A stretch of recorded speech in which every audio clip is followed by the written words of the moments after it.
बड़वा में खरगोन जिले के अंदर हमारे जिले के अंदर के अलग अलग निर्माण कार्यों के लगभग 266 करोड़ से ज्यादा कामों के लोकार्पण भूमि पूजन का कार्यक्रम बड़वा में आज बेड़िया नामक स्थान पर हमने ये पूरा कार्यक्रम संपन्न किया। मैं बेड़िया आने के लिए बाय रोड रास्ते भर किसानों से, मित्रों से, प्रदेशवासियों से मिलते हुए लगभग 4 घंटे की यात्रा करने के बाद पहुंचा हूँ।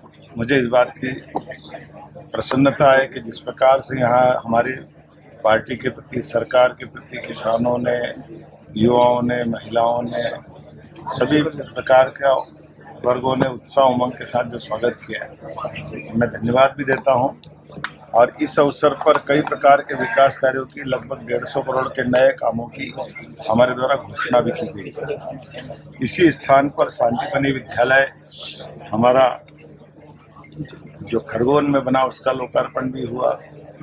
महेश्वर के माननीय विधायक राजकुमार मेरू जी, खरगोन विधायक माननीय बालकृष्ण पाटीदार जी, हमारी विधायक श्रीमती छाया मोरे जी इत्यादि स्थान के निर्माण कार्य, अलग कोई बिजली के, कोई सड़क के, अलग अलग निर्माण कार्यों के, कोई इरिगेशन के डिपार्टमेंट के, जिसमें विभिन्न प्रकार के किसानों को सिंचाई की सुविधा मिलेगी, वो सारी सौगातें देने का हमारे द्वारा प्रयास किया गया।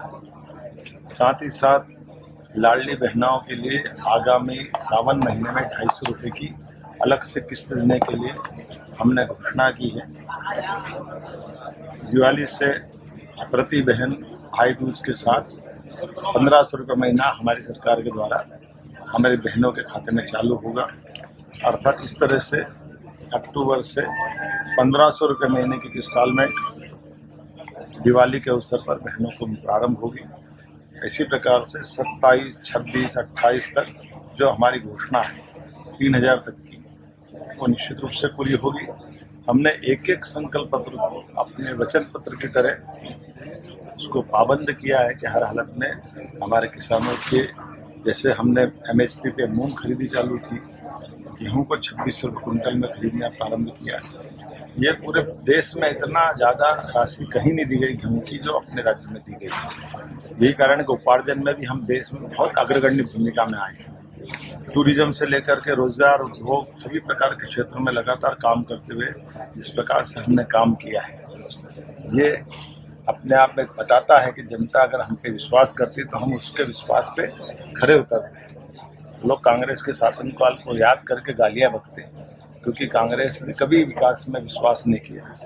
आज भी वो जब बोलते गंदा ही बोलते हैं। मैं मान के चलता हूँ कि कांग्रेस के अध्यक्ष को अपने बीते 55 साल के किए गए कारनामों के आधार पर माफी मांगना चाहिए जनता के साथ। जब मध्य प्रदेश को पीछे धकेलने का काम किया, बिजली, पानी, सड़क, सब मामलों में हमारी सरकार उम्दा काम कर रही है और अधिकांश क्षेत्रों में हम नंबर 1 की स्थिति में आ रहे हैं।